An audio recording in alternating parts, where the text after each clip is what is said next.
de outubro de 2018, um comício de campanha em Juiz de Fora, Minas Gerais. Jair Bolsonaro, então candidato à presidência da República, estava cercado por apoiadores. De repente, uma faca, um único golpe no abdômen, Bolsonaro cai, e o Brasil inteiro para. O autor do atentado era Adélio Bispo de Oliveira, um homem de Montes Claros, ex-ator de teatro, sem antecedentes criminais relevantes. Sem fortuna conhecida e sem parentes poderosos, a Polícia Federal investigou o caso, não uma vez, não duas, mas 3 vezes. E nas 3 investigações chegou à mesma conclusão: Adélio teria agido sozinho. Segundo a versão oficial, não haveria mandantes. Mas é justamente aí que começam as perguntas, e são perguntas que até hoje continuam sem uma resposta convincente. Quem pagou os 4 advogados de um homem sem dinheiro? Porque surgiu a versão de que a defesa teria sido contratada por um fiel das Testemunhas de Jeová, porque essa informação foi negada pela própria organização religiosa, porque um dos advogados aparece ligado a investigações envolvendo o PCC, e porque os laudos dos celulares, do notebook e da avaliação psiquiátrica de Adélio continuam em sigilo. Esta é a história de um dos casos mais misteriosos da política brasileira recente.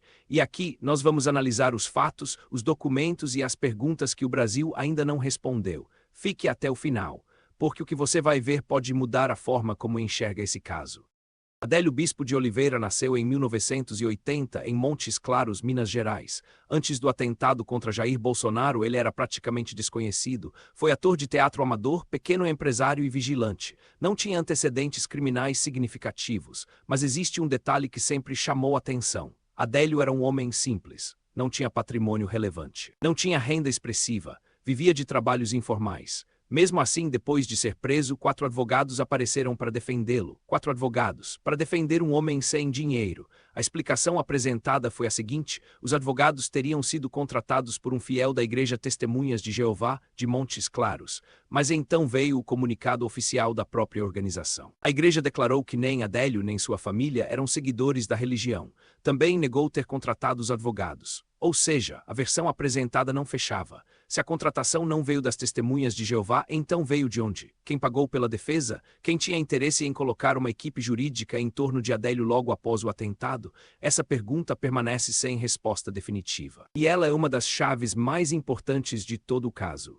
Agora preste muita atenção nesta parte, porque aqui a história começa a ficar ainda mais estranha. A defesa de Adélio contou com 4 advogados, entre eles Zanoni Manuel de Oliveira Júnior, que coordenou a defesa, além de Pedro Augusto, Fernando Magalhães e Marcelo Costa. Zanoni foi apontado como o advogado que teria tido contato direto com a pessoa responsável pelo pagamento. Em depoimento à Polícia Federal, ele afirmou que aceitou o caso e reduziu seus honorários em busca de notoriedade. Mas surgem novas perguntas. Honorários de quanto? Pagos por quem? De que forma? Segundo o roteiro original, o Conselho de Controle de Atividades Financeiras identificou movimentações consideradas suspeitas próximas ao valor mencionado. E então aparece um dos pontos mais polêmicos do caso. No celular de Zanoni, a Polícia Federal teria encontrado um grupo no aplicativo WeChat chamado Adélio PCC. Isso mesmo, Adélio PCC, e não para por aí. O advogado Fernando Magalhães foi alvo da Operação Cafua da Polícia Federal em 2024. Na operação foram apreendidos bens de alto valor, incluindo um avião avaliado em cerca de R$1 milhão e um Porsche. Além disso, houve bloqueio de bens que chegaria a R$260 milhões. A Polícia Federal apontou ligação de Fernando Magalhães com o PCC.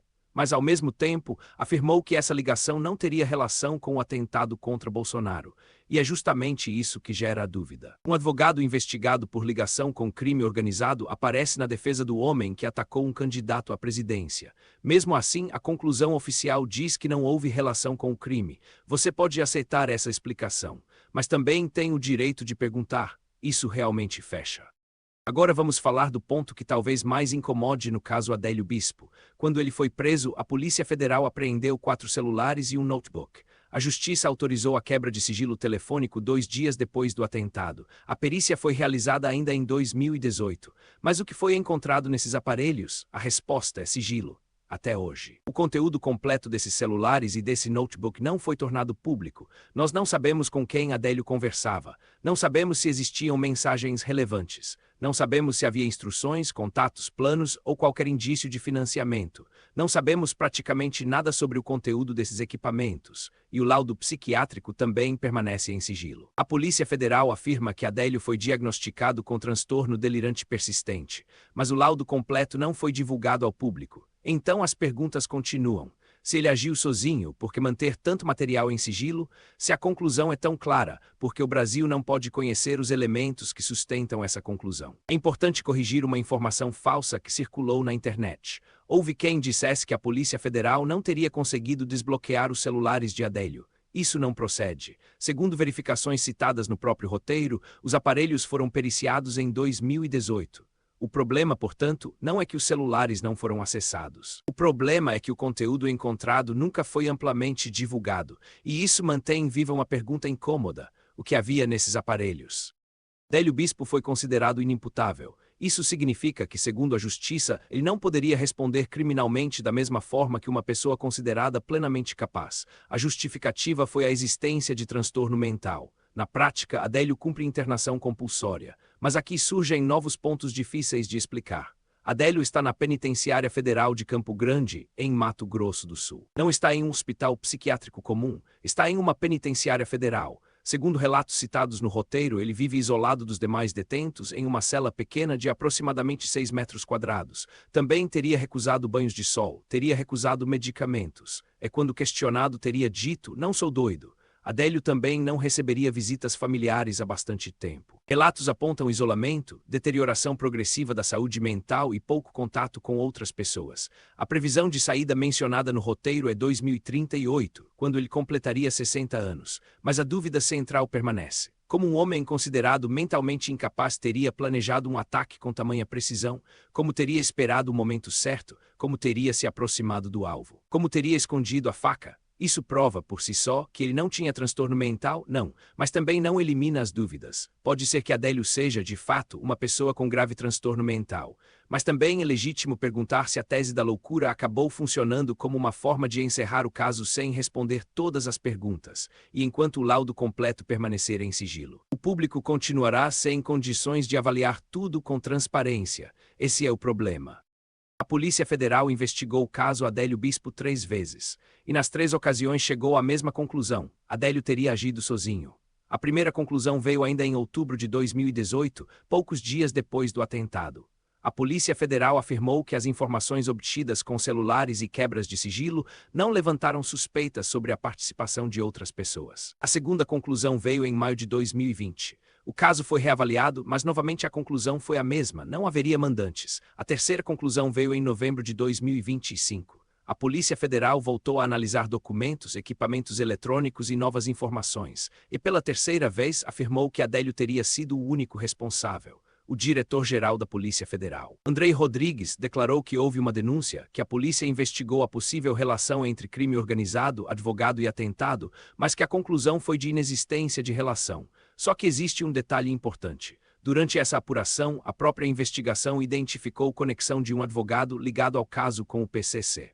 Mesmo assim, a conclusão oficial foi que essa conexão não tinha relação com o atentado, e é aí que a desconfiança permanece. 3 investigações, 3 conclusões iguais, mas as perguntas centrais continuam sem uma resposta que convença todo mundo. Quem pagou os advogados? Por que tanto sigilo? Qual era a real profundidade da conexão com o crime organizado? E por que essas respostas nunca vieram de forma clara para a sociedade? Vamos voltar à pergunta principal. Quem pagou os advogados de Adélio Bispo? Essa talvez seja a pergunta mais importante do caso, porque se existisse um mandante, o caminho mais lógico para encontrá-lo seria seguir o dinheiro. A terceira vara federal de Juiz de Fora chegou a autorizar a quebra do sigilo bancário do advogado Zanoni. O objetivo era identificar quem pagou os honorários da defesa. O Tribunal Regional Federal da Primeira Região confirmou a decisão. Segundo o roteiro, os desembargadores apontaram que não haveria sequer uma relação de confiança direta entre Adélio e seu advogado, porque o defensor não teria sido contratado pelo próprio investigado. Em outras palavras, alguém de fora teria contratado a defesa. O Ministério Público Federal também sustentou que havia elementos que poderiam apontar para uma possível participação do PCC. Por isso, defendeu a manutenção das provas, mas a Ordem dos Advogados do Brasil recorreu. A alegação foi de que a quebra de sigilo violaria o sigilo profissional da advocacia. E em novembro de 2025, o Superior Tribunal de Justiça arquivou o caso. A justificativa foi que o processo teria perdido utilidade, já que a investigação policial havia sido encerrada. Na prática, a lógica ficou assim: como a Polícia Federal concluiu que não havia mandantes, não haveria mais motivo para investigar quem pagou os advogados. Mas, ao mesmo tempo, sem investigar profundamente quem pagou os advogados, fica mais difícil afirmar que não havia mandantes. É um círculo fechado, e no centro dele está a pergunta que nunca foi respondida: quem financiou a defesa de Adélio Bispo? Vamos resumir os pontos que não fecham no caso Adélio. Primeiro ponto: um homem sem dinheiro teve 4 advogados. A versão de que a defesa teria sido contratada por alguém ligado às Testemunhas de Jeová foi negada pela própria organização. E até hoje não há uma explicação pública definitiva sobre a origem do dinheiro. Segundo ponto: um dos advogados ligados ao caso teve o nome associado a elementos envolvendo o PCC. Também foram citados bens de alto valor, como avião, Porsche e bloqueio de centenas de milhões de reais. Mesmo assim, a Polícia Federal afirmou que isso não tinha relação com o atentado. Terceiro ponto: 4 celulares e um notebook de Adélio foram periciados em 2018. Mas o conteúdo completo nunca foi divulgado ao público. Quarto ponto: o laudo psiquiátrico que fundamenta a inimputabilidade de Adélio permanece em sigilo. Quinto ponto: Adélio teria negado ser louco, recusado medicamentos e permanecido isolado em uma penitenciária federal. Sexto ponto: a Polícia Federal investigou 3 vezes e concluiu 3 vezes que não havia mandantes. Mas muitas inconsistências continuaram sem explicação pública satisfatória. Sétimo ponto: o Superior Tribunal de Justiça arquivou a investigação sobre quem pagou os advogados. Com isso, uma das principais perguntas do caso ficou sem resposta. Cada um desses pontos, isoladamente, já chamaria a atenção. Juntos eles formam um quadro de dúvida, silêncio e falta de transparência. E quando um caso envolve o ataque a um candidato à presidência da República, a sociedade tem o direito de exigir respostas muito claras. Em janeiro de 2026, uma notícia chamou atenção. Uma verificação publicada pelo Oil Confere tratou de uma informação falsa que circulava na internet. A Fake News dizia que a Polícia Federal não teria conseguido desbloquear o celular de Adélio Bispo. Essa mesma narrativa também apareceu em relação ao celular de Daniel Vorcaro, dono do Banco Master. A checagem apontou que os celulares de Adélio foram, sim, periciados em 2018. Já o celular de Vorcaro estaria em análise. O ponto principal aqui é que a comparação entre os dois casos reacendeu a discussão sobre sigilo, acesso a dados e transparência em investigações sensíveis. Daniel Vorcaro, por sua vez, é uma figura ligada ao mercado financeiro, ao Banco Master e a relações de influência envolvendo diferentes setores do poder. Isso significa que existe uma ligação direta entre Vorcaro e Adélio, não a prova disso apresentada no roteiro. Mas a comparação mostra como o caso Adélio continua vivo no imaginário político brasileiro. Sempre que se fala em celulares, sigilo e investigações de alto impacto, o caso volta à tona. E isso acontece porque as dúvidas nunca foram completamente encerradas. Enquanto os laudos ficarem em sigilo, enquanto o conteúdo dos aparelhos não for conhecido e enquanto a origem do financiamento da defesa não for esclarecida, essa ferida continuará aberta.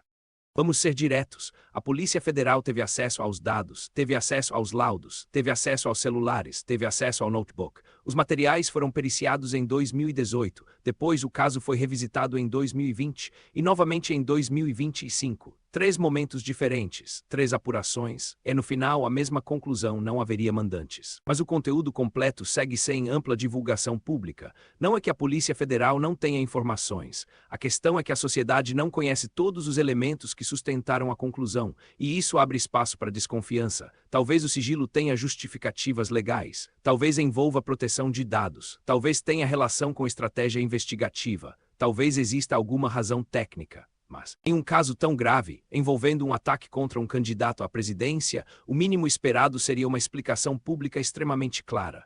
Porque quando o autor do ataque tem uma defesa de origem nebulosa, quando há suspeitas sobre financiamento, quando surgem conexões indiretas com o crime organizado e quando os documentos centrais permanecem em sigilo, a dúvida não desaparece. Ela cresce. Este caso não foi plenamente compreendido pela sociedade brasileira. Ele foi oficialmente encerrado, mas para muita gente nunca foi realmente explicado. O que fica deste caso são perguntas simples, perguntas legítimas, perguntas que qualquer cidadão tem o direito de fazer. Quem realmente pagou os 4 advogados de Adélio Bispo? Porque surgiu a versão envolvendo as Testemunhas de Jeová? Porque essa versão foi negada? O que Zanoni sabia sobre a pessoa que pagou a defesa? Se Fernando Magalhães tinha ligação com o PCC? Porque essa conexão não foi aprofundada como possível linha de investigação relacionada ao atentado? Porque o laudo psiquiátrico completo permanece em sigilo? O que foi encontrado nos celulares e no notebook de Adélio?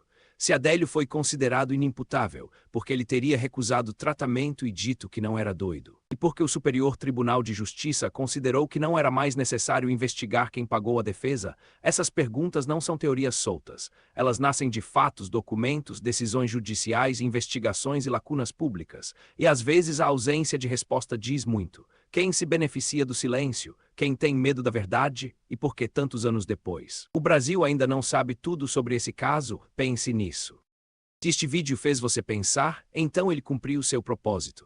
O caso Adélio Bispo é um dos maiores mistérios da política brasileira recente. Um candidato à presidência da República foi atacado em plena campanha. O autor foi considerado inimputável. A defesa dele foi paga por uma fonte que nunca ficou plenamente clara para o público. Surgiram conexões envolvendo advogado, dinheiro, crime organizado e sigilo. E mesmo assim a resposta oficial continuou sendo: Adélio agiu sozinho. Você pode aceitar essa conclusão, mas também pode questionar, e questionar não é espalhar mentira. Questionar é exigir transparência. Compartilhe este vídeo, mostre para seus amigos, mostre para sua família, mostre para quem ainda acredita que algumas perguntas precisam ser feitas. Mesmo quando muita gente prefere o silêncio. Inscreva-se no canal, ative o sininho, porque aqui nós vamos continuar analisando fatos, documentos e narrativas que o Brasil precisa discutir. E agora eu quero saber a sua opinião. Qual dessas perguntas você acha que nunca será respondida? E por que? Escreva nos comentários. Até a próxima. E lembre-se, enquanto houver perguntas sem resposta, a verdade continua esperando para ser descoberta.